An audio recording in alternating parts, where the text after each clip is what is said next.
Sonona, good afternoon, and I am talking with Giovanni and Daniel from Italy, D&G Property Advisors, and this is Coffee Talk special segments with my friends from Italy. Let's buy in Italy, gentlemen. How are you?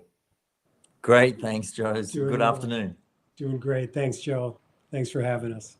So tell us a little bit about yourselves. Before that, I should say, I'll tell you, the audience, a little bit about these two gentlemen and why they're here and why we're talking about buying in Italy. We have so much to talk about, right, guys? So I met Daniel Shalito through LinkedIn, and that was probably about a good 3 years now, right, Dan? Yes, about right. And we started talking about Italy and about buying in Italy and about doing some business in Italy as a real estate agent, referring to Italian agents there. And then Daniel and I formed a friendship. And then Daniel introduced me to Giovanni Orlando. And I should say the rest is history, but it hasn't been history because it was only a year ago that I decided to go and meet my new friends in Milan, Italy. And we had such a great trip. So we got to know each other, and now we are exploring other possibilities with networking and referring business to these two gentlemen in the Italian sector of Milan and other parts of the country, et cetera, et cetera. So I'm going to just go into my interview with these two gentlemen and ask you guys to talk to our audience and tell them a little bit about yourselves. Well, thank you, Joe. I appreciate that. So maybe a little bit about me first. I arrived here in Milan perhaps 13, 14 years ago. I'm actually Australian, but I married Italian, and that's what brought me to this beautiful Italy.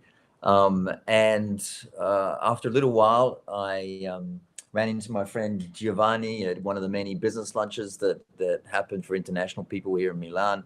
And we started talking actually about property and what's working and what's not working in Italy, especially from the buyer's point of view. And one discussion led to another over some period of time before we decided to join forces and create our advice business. Yeah. So, and I've actually been in Italy since a good 20 years now. So it's been quite a while. And I have Italian origins, but I'm originally from the States. My parents emigrated from near Palermo, just like you, Joe. So Daniel and I met and just talking through these things, and it seemed like it could be a good business opportunity, putting our skills together in order to form D&G. Yeah. So what we do now is essentially we provide representation for the buyers, which something we thought was lacking when we came to the market some time ago, probably about 8 years ago, when we formed our range of services. And we focus on only looking out for the buyer's interest, okay, and not the seller's interest, frankly, or any other interest in Italy. And the buying environment in Italy is very different. And it's not what you're used to, certainly not what you're used to in the United States. And so we become the eyes and ears on the ground, if you like, representing the buyer in the Italian culture, the Italian language, and the Italian time zone, in order to get a successful purchase done on behalf of our international clientele, including many American buyers. That's awesome, gentlemen. And, I knew from the first time we met and we sat down and had a plate of pasta that we would have a good alliance with each other. Maybe it was the food, maybe it was the wine, but I'm only kidding on that part. But I do want to talk to the audience and tell them that just from my vantage point, and we do this for American real estate agents, this program, and why it's called special segments is because the vendors, or the trusted partners as I call them in America, that we do business with are heavily endorsed by this program, by me as a real estate agent, by someone who has been involved with the Long Island Board of Realtors and the associations throughout the country. So I'm speaking not for them, but to them, and to give them a nice little lens on your business and what you do and how you can be of service to all those associations in the global network committees that they have in their associations. And to be in their global network, you have to have what's called a Certified Property International Specialist designation or certification to be in their committee. It's a very elite group, especially at the Long Island Board of Realtors. I am not a CIPS member. However, I want to show them this video when we're all done to give them and highlight how important your position is to the buying community. So tell me, what is the state of the real estate market in Italy? Okay, well, the Italian real estate market obviously is actually quite diverse. Italy is not a very small country. There are distinct characteristics between the different regions, even cities, north, south, central, even specific neighborhoods that have kind of specific characteristics. Milan and Rome kind of stand out in the Italian market. Okay, probably Milan more so. They're Italy's largest cities. Okay, and they tend to run at, call it, a different speed than maybe the rest of the country. Yeah, definitely. Milan is Italy's financial capital. It's the fashion capital. It's where the most Italians go to get work as well, right? Exactly. Moving up from the south. You've got a lot of people moving in from the south. It's a very international city. Some people say that it's really the only true European city in Italy. So here you tend to have higher prices, faster paced market. You have international business. You have lots of people from all over the world here. And, that obviously affects the real estate prices. And then, like Daniel just said, because this is kind of the center of the economy for Italy, you get a lot of immigration, even from the other parts of Italy, which obviously have an impact on demand and prices within the city. So that's Milan, and it kind of stands on its own. Close behind there, you have Rome, which has some similar characteristics, but you also have a lot of cultural heritage, a lot of tourism, investment, that impact that market as well. And then you have some of the other smaller cities. You have Venice, Palermo, Bologna. A lot of those. Florence. There's demand. Florence as well. Again, you've got cultural heritage. You've got historic centers that offer different properties for different people, including international people. And then you've got some of those outlying areas and rural areas, which can be popular for tourists as well, right? They can actually, very popular with tourists, and actually you get a lot of people, a lot of international interest in a lot of these more rural areas. I mean, who doesn't talk about having their villa, in the hills of Tuscany, for example? Right. Okay. Or the Amalfi Coast. Or the Amalfi Coast. Or in Sicily or Sardinia, right? Exactly. You mentioned all the areas that I want to be in right now. But I did see it personally and firsthand in Milan, which I've never gone to, by the way, until I met you guys there last year. So it was kind of quite an experience, and I did see that flow of tourism, especially in the shops there near the Il Duomo and around the piazza there. And it was just amazing to watch all the locals as well as the international scene of buyers or potential tourists, I should say, that came there.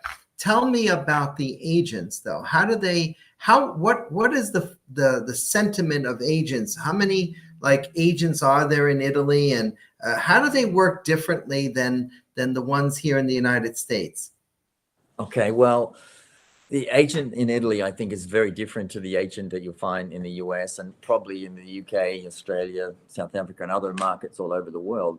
But the agent there's probably around 55,000 agents in Italy. There's a lot. A lot of them Are they all are licensed agents, or are they not not licensed and some necessarily, are? not necessarily.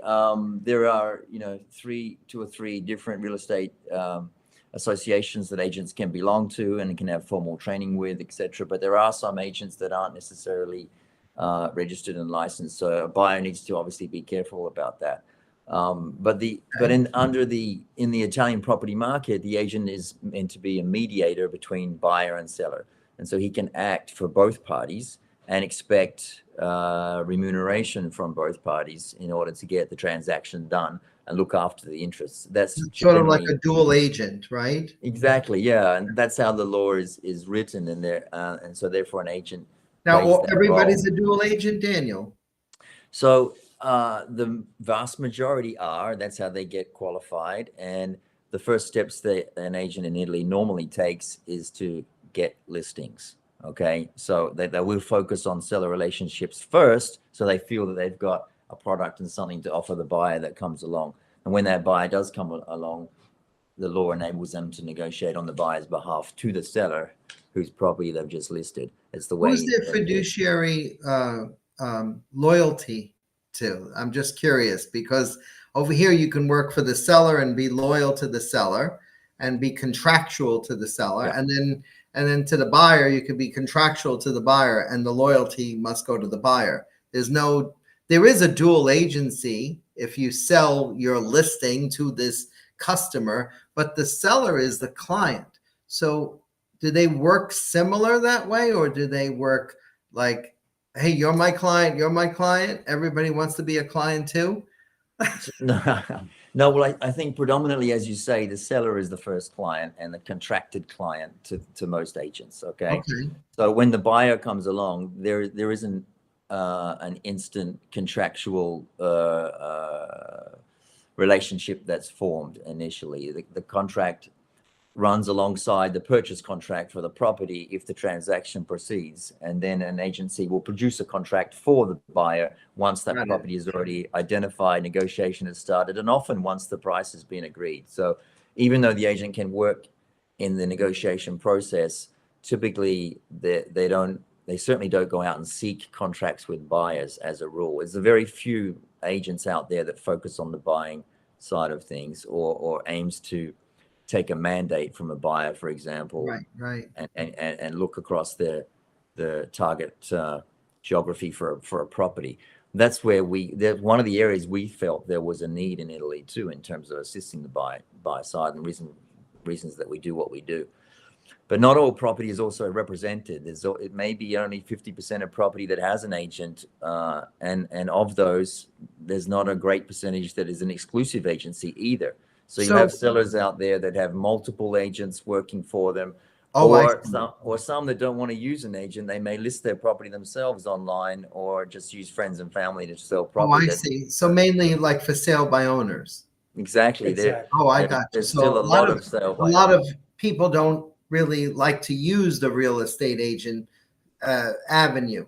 So are you in touch with those for sale by owners? Well, you inevitably can be, because we have buyers that are looking and contacting us for help through the whole purchase process. And if they found a particular property and their heart's set on it and that's what they want to buy, it could well be that that person is not represented and that they are selling by owner online or in some form. So it can happen. Yeah. I mean, still in our experience, most transactions have got an agent, but we have had some sale by owners as well. Yeah. And I think the nature of the market has some impacts for marketing, right? Yeah, absolutely. I mean, the fact that a lot of agents just don't have that exclusive mandate for a specific property. It's not uncommon that you would go on one of the big real estate portals here in Italy and find the same property listed by a number of different agents. Now, obviously that creates You were saying they some don't have an MLS the other day, remember? right, That, because in the US you've got a multiple listing service, you've got Right. MLS, you share information about properties, agents are can contact each other, and it's pretty standardized on the kind of information that you have. You really don't have that kind of a system here, and plus you've got this fragmented, non-exclusive I guess relationships that agents may have for specific Right. properties, which then has an impact obviously on the marketing side of the properties themselves. And so if you Mhm. look on a lot of these portals, which you could almost say act a little bit like an MLS, I guess. Well, Gio, who are the other parties involved in the transaction? You talked about other people involved Right.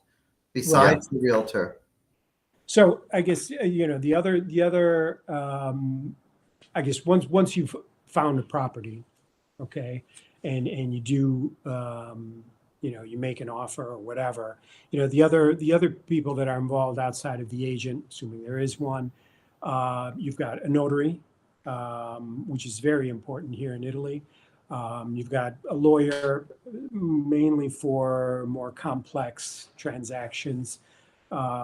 yeah, You because lawyers aren't necessarily a part of each transaction because they're Really? not responsible for the conveyancing law. The notary is responsible for the conveyancing law in Now Italy. that's funny because the notary here is only used at the title with the title closer, or the title closer could be the notary, and that's part of your transaction.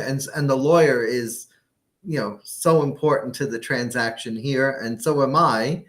It's amazing the cultural differences between It our is. countries. It's completely different. Yeah, unfortunately, you can't bring your experience and expectations about how to buy and sell property from the States to Italy Not at all. and expect us to operate like that. Not at all. I'm in your hands if I go. Yeah, absolutely. Yeah, I just So it's So the you, lawyer, the so notary, and who is there somebody else involved? yeah, Is the so bank Joe, involved? Joe might explain a little bit more about the notary in a minute, but aside from that, there's the geometer or engineer, which is a bit like a building surveyor, right? Because Right, clearly you right. want to look Like here. to understand the integrity of the property and its structure and foundations, but also if the property registry is up to date and that all the property documentation is there and that the past renovations and construction of the building have been according to building codes and urban planning guidelines and that kind of thing. So the geometry engineer can do that technical inspection I for you. remember that gentleman you put me in touch with when I was there, and he was telling me how that person is so important, but it was optional, right? What was his name again?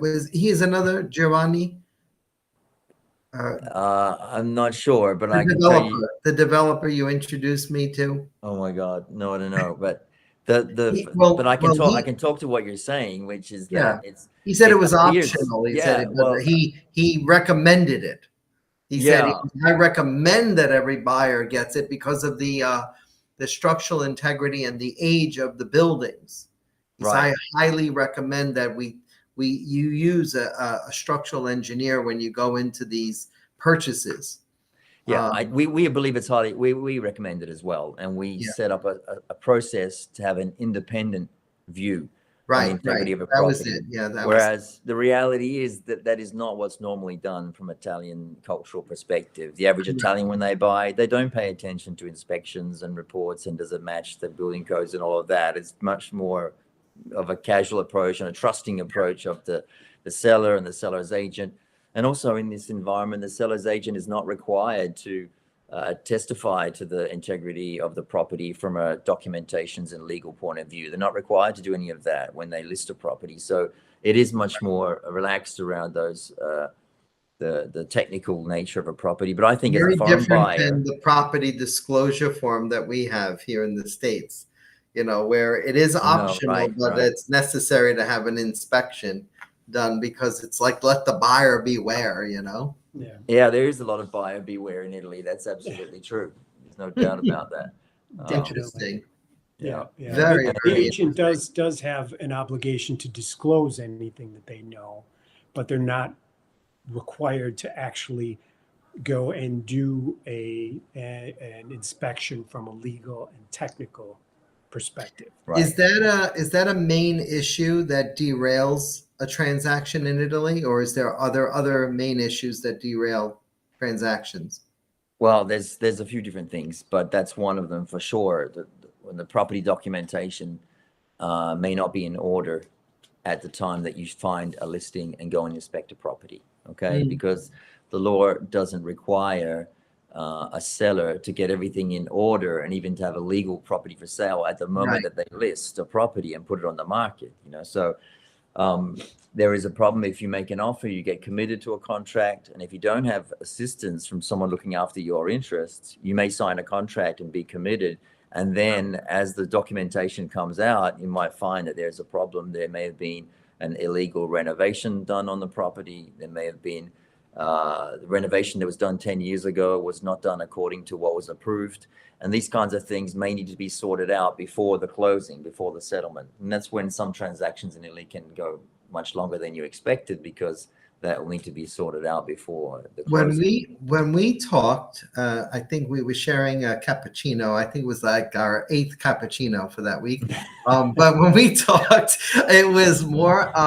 You said it could take up to a year for a Oh transaction. yeah, look, And I was we've like, had, what? I know. Well, the average these days, the statistics Giovanni was just showing me the other day say that it's taking around about 6 months as an average statistic across the whole nation at the moment to complete from offer to closing. But that's better than it used to be. You know, 6 years ago or so, it was taking 9 months on average. But that's an average, which does mean there's a lot of transactions out there that do take the 12 months you just mentioned, or 15 or longer. Wow. Unfortunately, we've had a couple of transactions like that when people maybe have signed early, have signed getting all excited about what they found, and then found problems later. So, you know, we highly recommend that people get prepared, get independent advice from the beginning, use technical independent resources right at the time you're about to sign, so that you can anticipate these issues or choose to walk away from what eventually could be a property that's got more trouble than you expected. Now, I know we're doing an overview summary of everything that we're thinking about as far, and by the way, gentlemen, you got to come back on Sonona Speaks and do maybe a little bit of a part 2 or part 3 to everything that we're Okay. talking about, because there's so much information that our audiences need, especially if they're thinking about that type of transaction in Italy. But I want to get into the lender part and see if is there always a lender involved in a transaction, because a lot of lenders here are like the main focus for a lot of buyers. You know, we pick a lot of our lenders. Very common. Is it common to obtain a mortgage from an Italian lender when you're buying there? Look, there's two different markets when it comes to mortgages. I would say, first of all, there's mortgages for locals and there's mortgages for foreigners, right? And clearly that's a unique aspect about what we're talking about today, because we're talking about Americans coming to buy in Italy. And anyone that's doing that is not going to have an Italian job with Euro income, right? Like a traditional bank would be assessing. And so most banks here are used to lending 95% of the time to an Italian family earning Italian euros, living here for 20 years. And so that's a very different credit assessment, and it's easier for them to manage. So when an American comes there, they're coming basically with cash money that they got from a lender here, yeah. right? And they're paying just like as if I was living in Italy. I would go to a bank to get a loan, and they would base it on my income. So there's different ways people could do things, and we do help people get mortgages in Italy to buy property as well. We help Americans get mortgages in Italy. It's possible, okay? It's just you don't have the same variety and breadth of product available because of that aspect I mentioned to you. You're not a local earning euros, which the banks want to lend to every day. So there's maybe a handful of products that are available to you as an American earning US dollars back in the States. But it is possible. They'll tend to lend around 50 or 60% of the value of the property if you qualify for a loan. So it does happen for Great. sure, but it's a very different mortgage market to the US. What And do the rates look like these days? Like our rates are around 7.5 right yeah, now as of November of 2023. What do your Mm. rates look like? well, ours have climbed up as well. Not as far as that, Yeah. thankfully, but around about I think 5.5% so, yeah. is But the your is gas the- prices are higher than ours. That's for sure. Well, Exactly. listen, I think there's a lot of information, and I don't want to overload our audiences too much on information, but I just wanted to give them an intro to the two of you that are here to help Americans buy in Italy and facilitate that process and walk them through. And I'm glad that, we have formed an alliance, to facilitate that process, so that if people come to me and they want to buy in Italy, or even establish, some sort of a connection to people that have a lot of multi connections, there's a lot to explore here in the buying. I personally, am considering a dual citizenship, and trying to get a dual citizenship, and maybe perhaps buy a little chalet along Lake Como. I don't know yet, but Well, I'm glad I met the two guys that I can go to and put me in touch with somebody. Absolutely. well, you certain Joe. I'm sure I consider you to be half Italian already. So Just half. That's all. Well, this was great, and I look forward to Let's Buy in Italy, the second version, where we can get in deeper conversation with our audiences on the actual process. And Giovanni, I know you went through some of that process, but I'd really like to find out step one to step, final. What is that process? Maybe we can have you guys back and do a Let's Buy in Italy, and what the actual process is. How does that sound? Sounds good to me. It'll be Awesome. my pleasure. sounds good. Look Well, forward to thank it. you so much, gentlemen, for being on the show. Thank you for being my friend. And listen, ladies and gentlemen, these are the two gentlemen that I highly endorse. And I don't usually highly endorse anyone who I don't vet, but I actually sat with these guys and broke bread with these guys last year in Milan. And I think we're overdue a trip. What do you think? Absolutely. You're welcome. Come again. Let's do it. Well, thank you, gentlemen, and thank you to our audience who's tuned in. And this has been a special segment of Sonona Speak seminars, and I look forward to the next one with you guys. Have a good day.